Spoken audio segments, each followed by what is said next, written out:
작년 6월 무렵의 일이야. 그때 난 친구와 함께 화양동에서 자취 중이었는데 개를 정말 좋아해서 강아지 분양 인터넷 카페에 자주 출석 체크를 했었지. 하루는 경기도의 어느 가정집에서 본인들이 키우는 개가 새끼를 10마리나 낳았다고 좋은 분에게 무료 분양을 하겠다는 그런 글을 보게 되었어. 난 곧바로 글에 있는 연락처로 전화를 걸었지.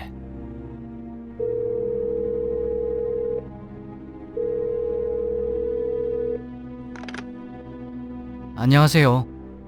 카페글 보고 연락드렸습니다. 혹시 강아지 분양 다 됐나요? 어휴, 딱 한 마리 남았어요. 진짜 귀엽고 건강해요. 네.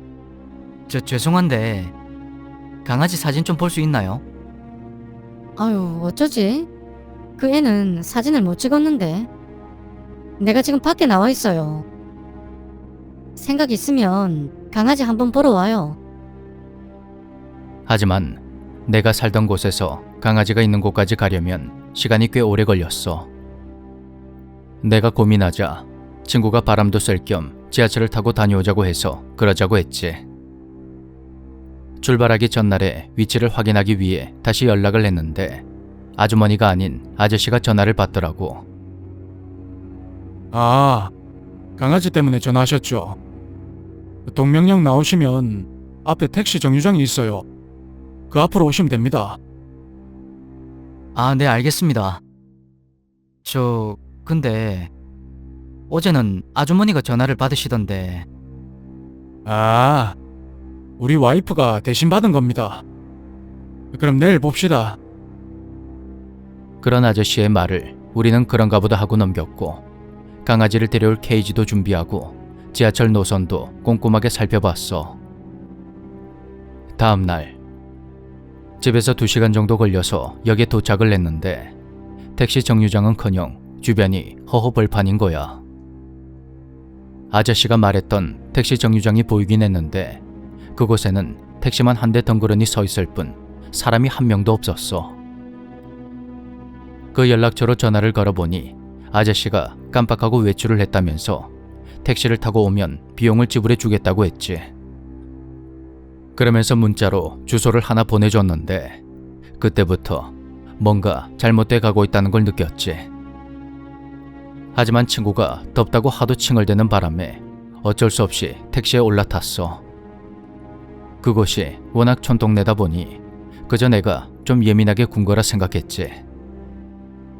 난 기사님에게 주소를 보여주며 이곳으로 가달라고 했고 기사님은 차를 천천히 출발시키며 내비게이션으로 주소를 검색했어. 그런데 손님, 이 주소는 내비에 검색이 안 되는데요. 그런 기사님의 말에 난 다시 전화를 걸어서 그 아저씨를 바꿔줬어. 아, 네. 30-7이요. 예, 알겠습니다. 그렇게 목적지를 향해 가는데 한참 동안 차를 몰던 아저씨가 자꾸만 고개를 갸웃거리며 룸미러로 날 힐끔거리는 거야. 그런 기사님의 반응에 난 이대로 어딘가로 납치되는 게 아닌가, 인신매매라도 당하면 어쩌나 별의별 생각을 다 했어. 그런데 손님, 학생들인 것 같은데 어디 놀러 왔어요? 이 동네에서는 처음 보는 것 같은데. 아니요. 강아지 분양받으러 가는데요. 강아지요? 예. 왜요?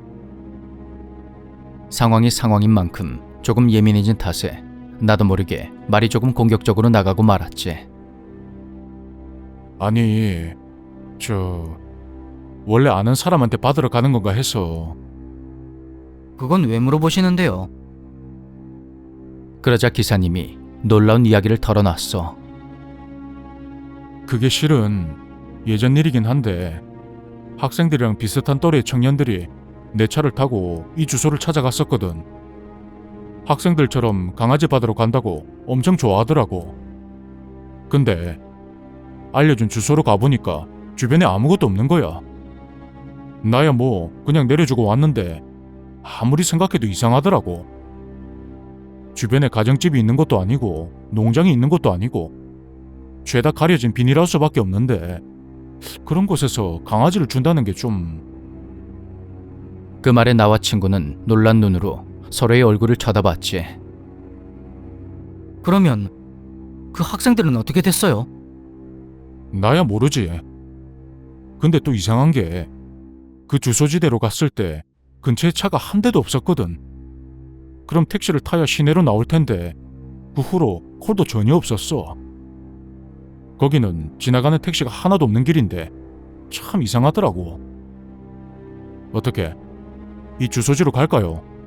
아니면 역으로 돌아갈까요? 우리는 그 길로 곧장 역으로 돌아갔고 기사님에게 몇 번이고 감사 인사를 드렸어. 진짜 감사합니다. 기사님 아니었으면 진짜 큰일 날 뻔했어요. 학생들, 혹시 모르니까 주변에 많이 알려줘요. 이 근처에 농장도 없고 강아지 분양할 만한 사람도 없어. 그 참 누가 자꾸만 끌고 오는지. 그날 나는 집으로 돌아오자마자 카페에 글을 올렸어. 그리고 지금 거신 번호는 없는 번호입니다. 다시 확인하시고 걸어주십시오. 그 번호로 다시 전화를 걸어보니 이런 안내 음성만 나오더라고. 그때 기사님이 그 이야기를 해주지 않았더라면, 그래서 우리가 거길 갔더라면 무슨 일이 생겼을지 상상만 해도 끔찍해. 어차피 갈 일도 없지만 아직도 그 지역에 대한 이야기를 들으면 그 일이 자꾸만 떠올라서 인상을 쓰게 된다.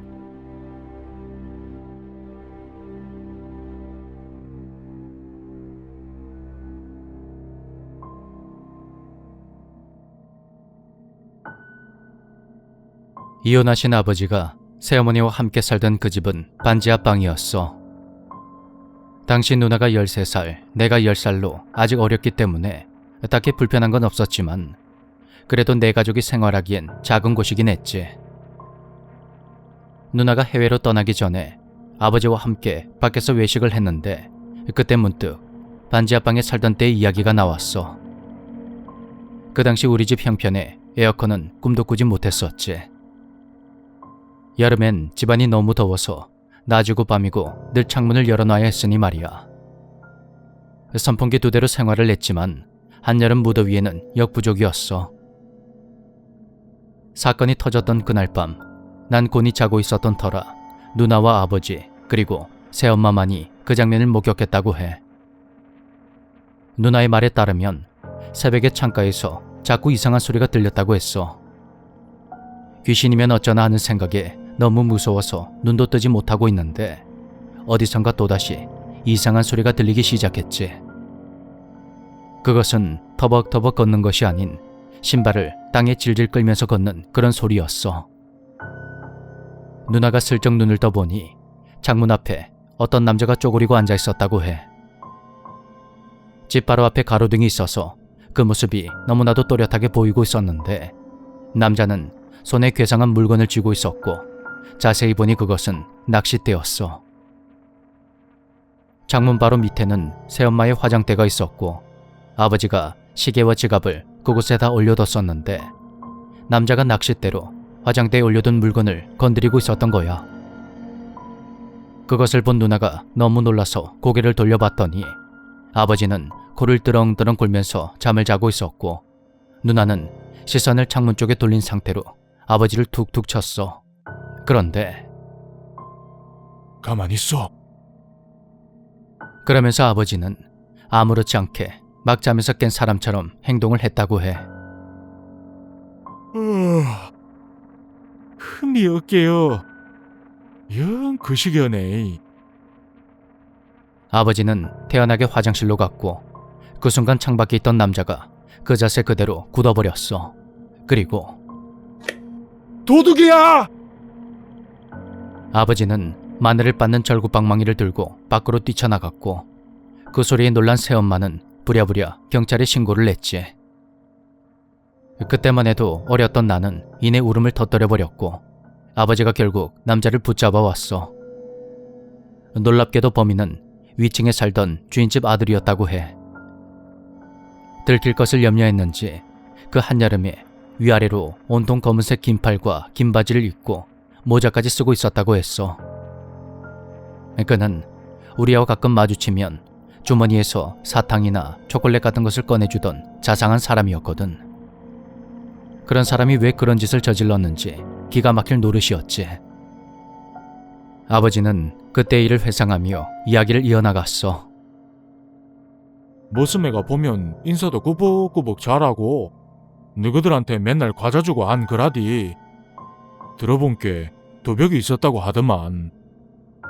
지도 왜 그러는지 모르겠다면서 스트레스 받으면 뭐를 훔쳐야 풀린다고 그래 쌌더라. 그래서 그 사람은 어떻게 됐어요? 처벌하지 말라고 했지. 아는 사람인디 원래 그런 사람 아니라고 함서. 그래도 신고가 들어가갖고 조사는 해야 된다 그러더만. 사회 봉사에 보호관찰 받고 끝나긴 했는데 전에도 몇 번이나 남의 집 창문에 대고 낚시질을 했는갑더만. 낚싯대를 이용해서 창문에서 물건을 훔쳐갈 생각을 하다니. 그것도 거의 매일 마주치며 인사하고 지내던 그런 사람의 집을 타겟으로 해서 말이야. 사람은 참으로 알다가도 모를 존재인 것 같아.